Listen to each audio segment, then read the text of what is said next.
Matthew stood up from where he was and left behind everything.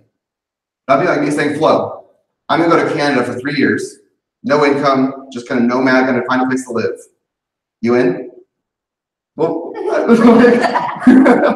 not sure if I would do that. I'm not sure if I can get rid of an income to not support myself and travel and not live on anything. But Matthew chose to. And we might be wondering, well, why would Matthew do that? Why would Matthew just give it all up? And I think, this is just my assumptions, I might be wrong, but I think Matthew, while he was sitting at his booth, he heard enough about Jesus and the miracles he did that he thought, Jesus can give me a new identity. Jesus can give me a new start, and I'm going to choose that. Oh, I'm so glad we get to do that as well. We get to choose that new start in Jesus. And we're going a little further. I'm just sharing a couple fun facts that I enjoyed about this passage that I haven't learned. While Jesus was having dinner at Matthew's house, many tax collectors and sinners came and ate with him and his disciples. So these weren't people that came and ate with Jesus weren't traveling with Jesus. I don't know if you guys caught that before, but I hadn't. It says many tax collectors and sinners came and ate. So these were Matthew's friends. These are Matthew's acquaintances. And basically, Matthew had the opportunity to be a bridge between Jesus and his past associates, which we have today and we often forget about. I forget about it. I have the opportunity to be a bridge between Jesus and my neighbors next door. Yeah. I can be a bridge between Jesus and the teller behind, not teller, you guys would call them tellers, cashiers, right? We call them. I'm not British. But we get to be that bridge, and I often forget about that. And then the part that I love that we're getting into is verse 9. Verse 13. I'm not verse 9. I am off. Excuse me, sorry. But go and learn what this means. I desire mercy and not sacrifice, for I have not come to call the righteous, but sinners. And that is good news for you and I today. One of my favorite authors, his name is Brennan Manning. He wrote a book called The Ragamuffin Gospel. And it's one of my favorite books. It's basically talking about grace in modern terms in a way. And he wrote a little bit about this passage, and I'm going to read it off for you right here. Here is a revelation, bright as the evening star. Jesus comes for sinners, for those as outcast as tax collectors, and for those caught up in squalid choices and failed dreams. He comes for corporate executives, street people, superstars, farmers, hookers, addicts, IRS agents, AIDS victims, and even used car salesmen. Jesus not only talks to these people, but he dines with them, fully aware that his table fellowship with sinners will raise the eyes of religious bureaucrats who hold up the robes and insignia of their authority to justify their condemnation of the truth and their rejection of the gospel of grace. That's a big sentence, so I'm going to break it down real quick. So when it says Jesus not only talks with those people, but dines with them, those are the people that we don't see as fit. It could be the homeless, the critic, the school dropout, the teen mom. Society often places labels on people and says they're not worth it, right? But Jesus chooses to enter into that and dine with them. Fully aware that his table fellowship with sinners, like we said, will raise the eyes of the religious bureaucrats. So that would be the Pharisees, the Sadducees, those who were a little bit loftier than thou sometimes, might see themselves as better. They hold up the robes and insignia of their authority. Look at my good deeds. Look at all I've done for Jesus. I tithe, I read the Bible every day, I pray all the time. To justify their condemnation of the truth, Jesus, and their rejection of the gospel of grace, his goodness. Many of the Pharisees throughout the New Testament, they didn't really accept Jesus as for who he was. They didn't believe he was the Messiah. They believed they had to work to earn it. That's kind of, Jesus' actions here are kind of startling that he says that to them. That's basically the Pharisees being told, you're wrong. I desire mercy, not sacrifice. For I'm not come to call the righteous, but sinners. Those who thought they had the right to say who was in and who was out were told otherwise. And those who felt like they were out were given status. See, growing up, I didn't believe in God. I grew up in the church. I was a good church kid. I went to VBS, went to camp, did all the volunteer work. See, I could have cared less about whether God existed or not. I was more concerned with people pleasing and fitting the image. People pleasing is exhausting. Anyone agree with that? It is exhausting. And it kind of was one of the contributing factors to the depression I fell into in my teenage years, thinking that I could never be enough. Sure, I said the sinner's prayer. though my life never changed. You could see that I couldn't understand how a God who loves people and who talked about, was often referred to as being good, how he could let people live two different lives. I saw it around me everywhere I went. Here's the sad part. I was doing the exact same thing. Brendan Manning has another quote. I'm going to mention him a couple times throughout my sermon, so bear with me. He says, the greatest single cause of atheism in the world today is Christians who acknowledge Jesus with their lips, walk out the door, and deny him by their lifestyle. So yeah, church, I said I believed, but I never got fully into it. No hand raising for this guy. No genuine prayer or Bible reading, just enough to coast by. For college, I went to Point Loma Nazarene University in San Diego. It's one of our actually affiliated schools. And my freshman year, I was still battling with my depression and trying to figure out who I was, what's my point in life. And I met some people, some students, not people, they were students. And I began to realize that these students, they didn't know who I was. They didn't know my past. They didn't know how quirky I was. I mean, I have some weird quirks. I mean, you can ask Colin or Kathy, a little odd. But they seemed to love me because I was simply a person. And that was new to me. I'd been growing up with all these goals to attain and all these measures I had to keep hitting. People wanted me to get to. But these people simply loved me because I was made in God's image. It didn't make sense to me at all. I didn't have to perform to gain their approval. I didn't have to become someone else. And I became interested in Jesus for the first time because these new friends of mine loved me through his love. I realized that they genuinely followed Jesus he taught in the scriptures. Sure, they messed up, but they admitted it. They didn't just mess up and keep sinning and going on with their lives. They admitted it. They repented. There was a love I've been searching for in many places.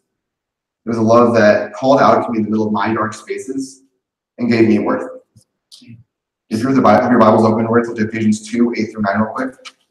If I can find it.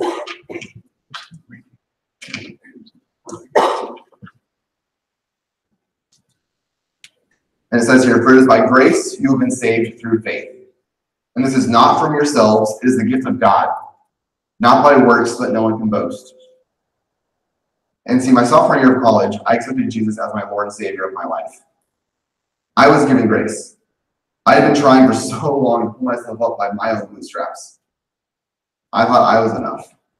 I'd taken on a judgmental view of other Christians. I thought I could make it. Yet Jesus still leaned down and gave me his affection and love. He forgave my sins. The meaning of John 3:16 was made clear to me in a whole new way. And I'm sure we all know it, but for God so loved the world, that he gave his one and only Son, that whoever believes in him will not perish, but have an everlasting life. Whoever. Not certain people. Whoever believes in him. Jesus saw me as worthy to die for. And that is mind-blowing. You see, I'm Matthew. We are Matthew.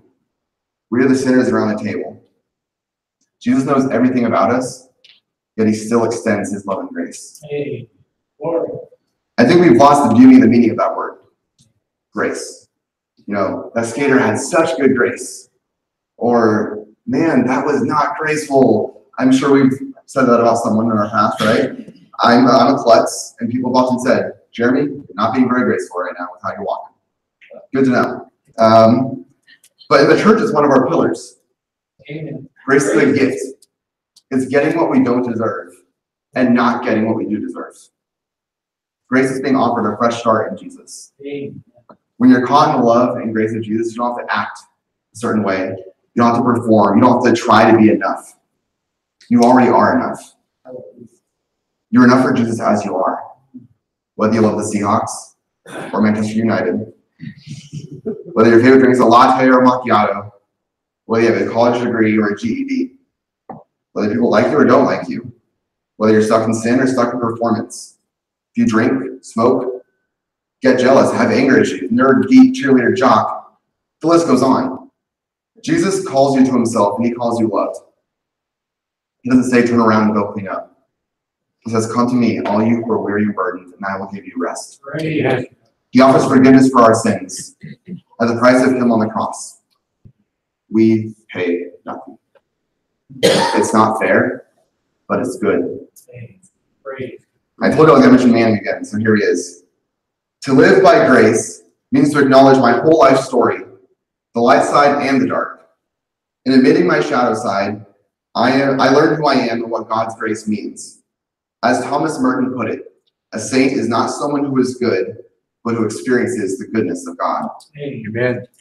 Grace means I don't have to live in shame and guilt. Grace means I can forgive others. Grace means I have new life. But grace also means I shouldn't just run amok in sin and run back to him when it's convenient. Grace also means that I have no right to judge others' holiness. Grace also means I have to choose the new life. It doesn't just happen. With grace, we no longer have to live in the identity the world once cast upon us. Yeah, my last Manning quote, I promise. And grace calls out, you are not just a disillusioned old man who may die soon. A middle-aged woman stuck in a job and desperately wanting to get out. A young person feeling the fire in their belly begin to grow cold. Death, panic, depression, and disillusionment may be near you, but you are not just that. You are accepted. Never confuse your perception of yourself with the mystery that you really are accepted. Praise. Yes, we still may be categorized unjustly, but I, for one, no longer find my identity in being a nerd, teacher's pet, pathetic, a loser. I am a loved, forgiven son of God. Amen. I get to eat at the same table as Jesus. I, like Matthew, can stand up and follow Jesus, knowing that he's not holding my past against me. I am accepted. Kathy is going to come forward and lead us in Jesus, I Need You again. And during this time, I want you to search your heart. See where you fall with the grace of Jesus. Have you made it about what you can do? That your works will earn his love? Have you forgotten about grace? Maybe you're one of the following, in which your situation has become so overwhelming that grace has been hidden in a fog. There may be a grandma who feels unloved and unwanted by those around her. A student who feels like they can't measure up to their parents' standards. A spouse who is struggling with their marriage, doesn't know how to express it. Maybe you feel alone and have nowhere to turn. Maybe you've been so caught up in helping others, that you haven't been able to help yourself. There's someone right now who's struggling to be accepted here in this church. Someone is struggling with a dying loved one. Financial hardship, physical pain, cancer, bitterness, and so many other possibilities often fog our view of God's grace. As we go into this new year, I want to remind you that grace is available to each and every one of you. Jesus steps off the road and dines with you. He shares in fellowship with you. He shares his grace and his love. It may raise the eyes of those around him, but he chooses you. The love and forgiveness of Jesus is here, and it is for you. You were accepted and loved by Jesus. He sees your need. He sees your pain, your story, your past. And he still calls you into his arms, into his love, into his grace. Amen. Jesus, I need you every moment. I need you. Here, this grace called sing out your praise forever. Jesus, I need you every moment. I need you. Now this grace that I'm singing out, your praise forever. Remember mercy, Christ before me, Christ behind me, your loving kindness has never failed me. Christ before me, Christ behind me, and Jesus, I need you every moment. I need you.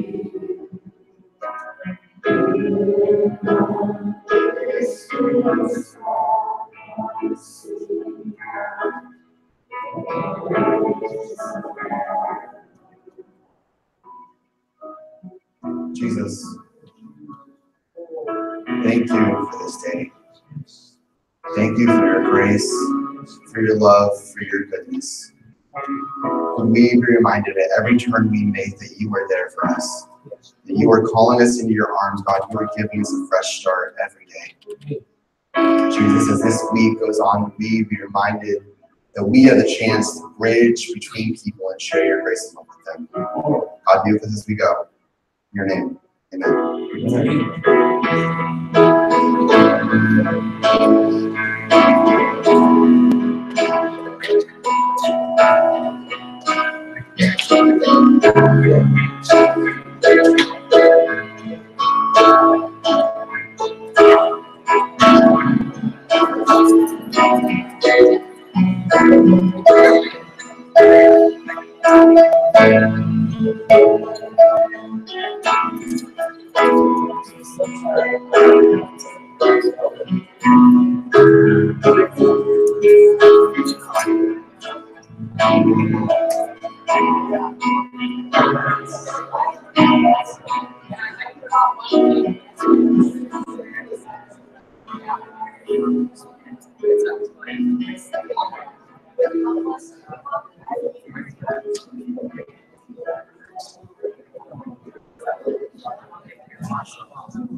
Thank you.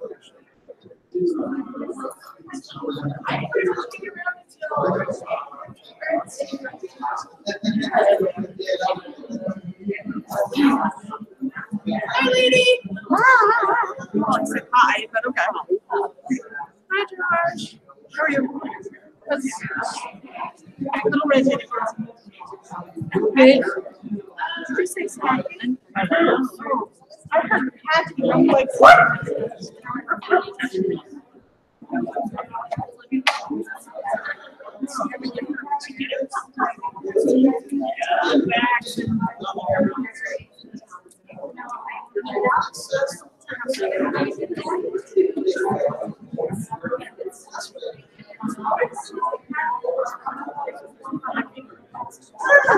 Yeah.